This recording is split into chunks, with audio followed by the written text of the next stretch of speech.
بسم اللہ الرحمن الرحیم۔ السلام علیکم۔ اردو جماعت چہارم، سبق نمبر 7، نظم ہم پاکستانی بچے ہیں۔ یہ ایک ملی نغمہ ہے اور اس نغمے کو آپ کے لیے لکھا ہے فیض لدھیانوی نے۔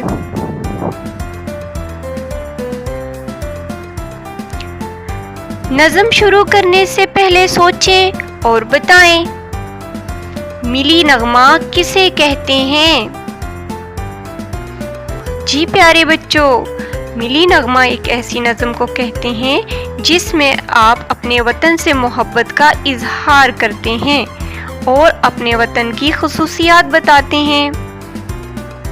پیارے بچوں، کیا آپ جانتے ہیں پاکستان کا کل رقبہ 7,96,096 مربع کلومیٹر ہے۔ پاکستان مسلم دنیا کی واحد ایٹمی قوت ہے۔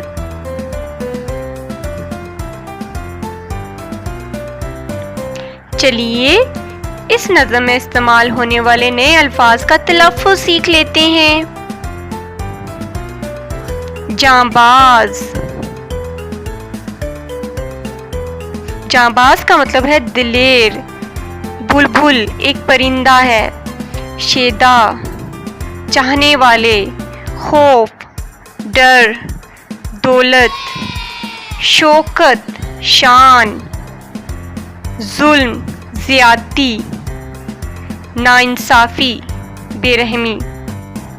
چلیے نظم ہم پاکستانی بچے ہیں کہ پہلے بند کے اشعار کی تشریح کرتے ہیں۔ ہم اپنے وطن کے شیدا ہیں، بلبل ہیں، چمن کے شیدا ہیں۔ پاکستانی بچے کہہ رہے ہیں کہ ہم اپنے وطن کو چاہنے والے ہیں، ہم پاکستان سے پیار کرنے والے ہیں، محبت کرنے والے ہیں، اور ہم بلبل ہیں۔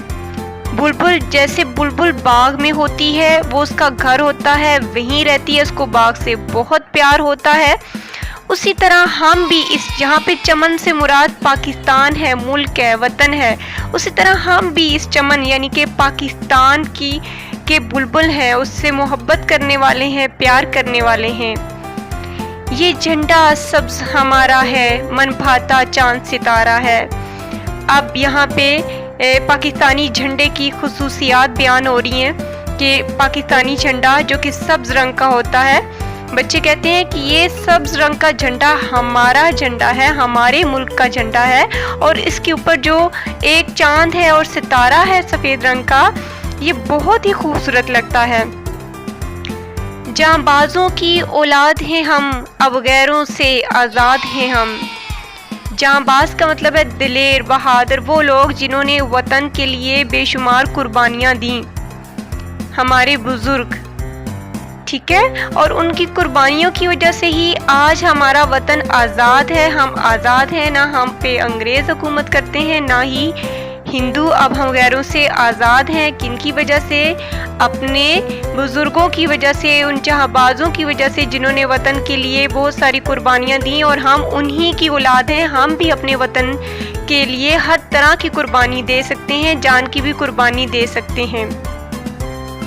بے خوف ہیں، پاک ہیں، سچے ہیں، ہم پاکستانی بچے ہیں۔ بچے کہتے ہیں ہمیں کوئی کسی قسم کا اب خوف نہیں ہے، کیونکہ ہم ایک آزاد وطن میں رہتے ہیں، کوئی ہمیں میلی آنکھ سے بھی نہیں دیکھ سکتا۔ ہم پاک ہیں، پاک وطن میں رہتے ہیں، پاک لوگوں کی سرزمین پاکستان میں رہتے ہیں، ہم سچے بچے ہیں اور پاکستانی بچے ہیں۔ اب اس نظم کا دوسرا بند، جو قوم کی اصلی دولت ہیں، ہم پاکستان کی شوکت ہیں۔ بچے کہتے ہیں کہ قوم کا اصل سرمایہ ہم بچے ہی ہیں، ہم بچے پڑھ لکھ کر اپنے ملک کا نام روشن کریں گے۔ اس ملک کا مستقبل ہم بچوں سے ہی ہے، اور اس ملک کی شوکت، ہم اس ملک کی شان و شوکت ہیں، عزت ہیں۔ ہم ظلم مٹانے والے ہیں، مظلوموں کے رکھوالے ہیں۔ ہم بڑے ہو کر ظلم کو مٹائیں گے، خاتمہ کریں گے، ناانصافی کا خاتمہ کریں گے، اور جن لوگوں کے ساتھ ناانصافی ہو رہی ہوگی یا ظلم ہو رہا ہوگا ان کی بھی حفاظت کریں گے، ان کی مدد کریں گے۔ ہم بگڑے کام سواریں گے، ملت کا نام ابھاریں گے۔ اب اس میں بچے کہتے ہیں کہ ہم جتنے بھی کام الجھے ہوئے ہیں ان کو سلجھائیں گے، ہر مسئلے کا حل نکال کر اچھے کام کر کے اپنے ملک و ملت کا نام روشن کریں گے۔ بے خوف ہیں، پاک ہیں، سچے ہیں، ہم پاکستانی بچے ہیں، ہمیں کسی قسم کا کوئی خوف و ڈر نہیں، ہم ایک آزاد ملک میں رہنے والے، پاکستان سرزمین میں رہنے والے پاکستانی بچے ہیں۔ اب اس نظم کا خلاصہ دیکھ لیتے ہیں، چھوٹا سا خلاصہ۔ اس نظم میں بچے اپنے وطن سے محبت کا اظہار کرتے ہوئے کہتے ہیں کہ ہم کسی عام قوم کے بچے نہیں ہیں، ہم پاکستانی قوم کے بچے ہیں جو کہ اپنے ملک پاکستان سے بے حد محبت کرتے ہیں، اور اپنی مثال بلبل کی طرح دی۔ جس طرح بلبل باغ میں رہتی ہے اور اس کو اپنے باغ اور چمن سے بے حد پیار ہوتا ہے، وہیں ساری عمر گزارتی ہے، اسی طرح ہم بھی اپنے چمن یعنی پاکستان سے محبت کرتے ہیں جس طرح سے بلبل کرتی ہے۔ ٹھیک ہے، بلبل کی مثال دینے کے بعد پھر بچے کہتے ہیں کہ ہم جانبازوں کی اولاد میں سے ہیں، بہادروں کی اولاد میں سے، جنہوں نے پاکستان حاصل کرنے کے لیے اپنی جان کی بھی قربانیاں دیں، اور اگر ہمیں بھی پاکستان کی حفاظت کے لیے جان کی قربانی دینا پڑی تو ہم ضرور دیں گے، اور ہمیں کسی قسم کا کوئی خوف نہیں ہے، ہم سچے اور پاکستانی بچے ہیں۔ اور بچے پھر کہتے ہیں کہ ہم قوم کا اصل سرمایہ ہیں، ہم اس ملک و ملت کے لیے اچھے کام کریں گے اور اس ملک کا نام روشن کریں گے۔ اس نظم کا مرکزی خیال یہ ہے کہ پاکستانی بچے بڑے بہادر، بے خوف اور سچے ہوتے ہیں، انہیں اپنے وطن سے بہت محبت ہوتی ہے، اور پاکستانی بچے اپنے وطن کے لیے ہر طرح کی قربانی دینے کو تیار رہتے ہیں۔ تو پیارے بچوں، آپ نے اس نظم سے کیا سیکھا؟ ہمارے بزرگوں نے قربانی دے کر پاکستان بنایا، اب ہم آزاد ہیں، ہم قوم کا اصل سرمایہ ہیں، ہم اچھے کام کر کے ملک و قوم کا نام روشن کریں گے۔ اب ہم مشقی سوالات کریں گے۔ سوال نمبر 1 ہے، الفاظ کے معنی سمجھیں اور جملے بنائیں۔ ظلم، سختی، ناانصافی، بے رحمی۔ اس کا جملہ ہے، ہمیں ظلم کے خلاف آواز اٹھانی چاہیے۔ شیدا، اس کا مطلب ہے چاہنے والے، اور اس کا جملہ ہے، پاکستانی بچے اپنے وطن کے شیدا ہیں۔ چرچا، مطلب شہرت، ہر طرف مسلمانوں کا چرچا ہی چرچا ہے۔ شوکت، شان، روب، دبدبا۔ اس کا جملہ ہے، اللہ تعالیٰ پاکستان کی شان و شوکت میں مزید اضافہ فرمائے۔ جانباز، اس کا مطلب ہے دلیر، جان پر کھیلنے والا، اور اس کا جملہ ہے، پاکستانی نوجوان بہت جانباز قوم ہیں، یا پاکستانی قوم بہت جانباز قوم ہے۔ پھر ہے من بھانا، بہت پسند آنا، دل کو پسند آنا۔ پاکستانی جھنڈے پر چاند اور تارا من کو بھاتا ہے۔ سوال نمبر 2 ہے، دیے ہوئے الفاظ میں سے خالی جگہ میں درست لفظ لگا کر مصرعے مکمل کریں۔ الفاظ ہیں، سواریں، نام، غیروں، اولاد، پاکستان، اصلی۔ الف، جانبازوں کی ڈیش ہیں ہم، جانبازوں کی اولاد ہیں ہم، یہاں پہ آپ اولاد لکھیں گے۔ بے، اب ڈیش سے آزاد ہیں ہم، اب غیروں سے آزاد ہیں ہم، یہاں پہ آپ غیروں لکھیں گے۔ جیم، جو قوم کی ڈیش دولت ہیں، جو قوم کی اصلی دولت ہیں، ہم ڈیش کی شوکت ہیں، ہم پاکستان کی شوکت ہیں۔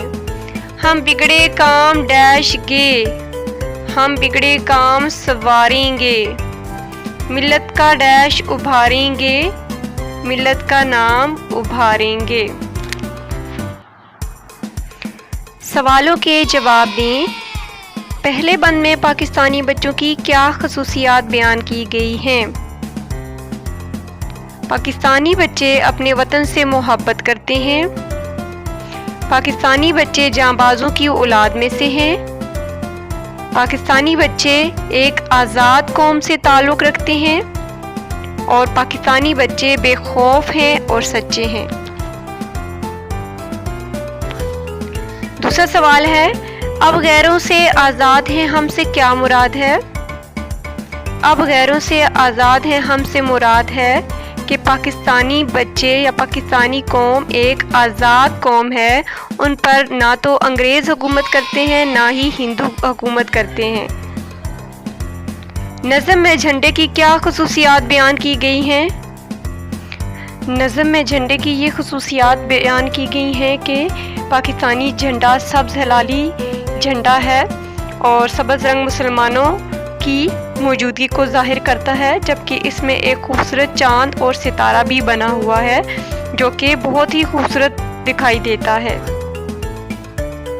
قوم کی اصلی دولت کون ہے؟ قوم کی اصلی دولت پاکستانی بچے ہیں۔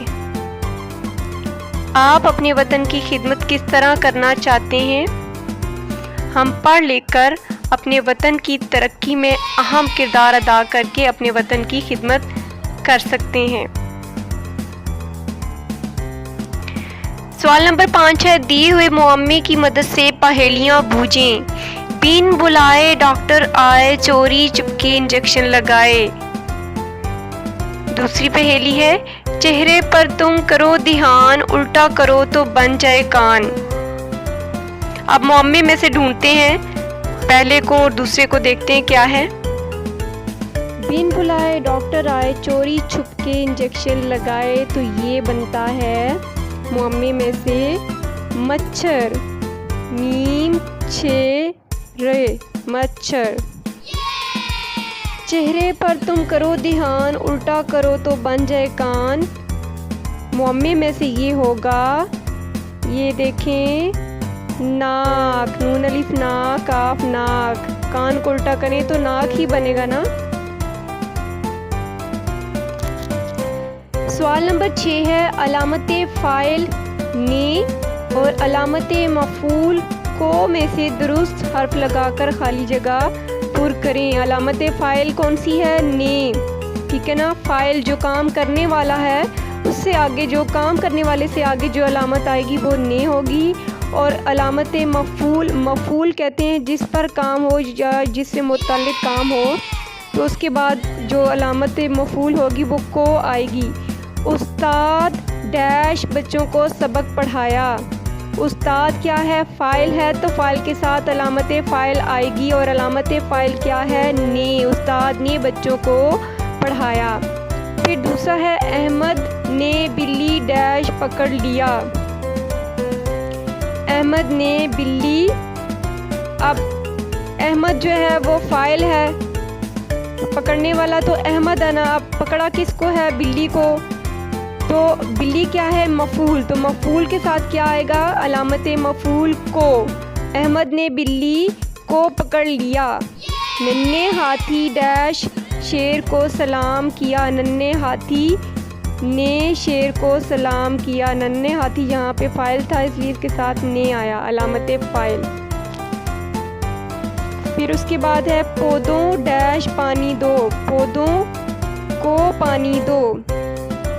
امی ڈیش کھیر بنائی۔ امی نے کھیر بنائی۔ سوال نمبر 7 ہے، سامنے پودے کے پھولوں میں دیے ہوئے بے ترتیب ہندسوں کو ترتیب دیں اور ان کے سامنے ہندسوں کو لفظوں میں بھی لکھیں۔ ٹھیک ہے، ہندسے لکھے ہوئے بے ترتیب ہیں، اب ان کو ترتیب سے لکھتے جائیں گے اور لفظوں میں بھی گنتی لکھیں گے۔ سب سے چھوٹا ہندسہ ہے 51، اس کو 51 بھی کہتے ہیں، 51 بھی کہتے ہیں۔ یہ دیکھیں، الف کیاف، ایک کیاف، یہ الف یا، کیا واو نون ون، 51۔ پھر اس کے بعد ہے 52، بیلی با واو نون ون، 52۔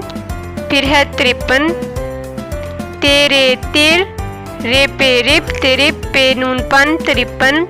پھر 6 واو چو، واو نون ون، 54۔ اس کے بعد ہے 55، پے 6 پچ، پے نون پن، 55۔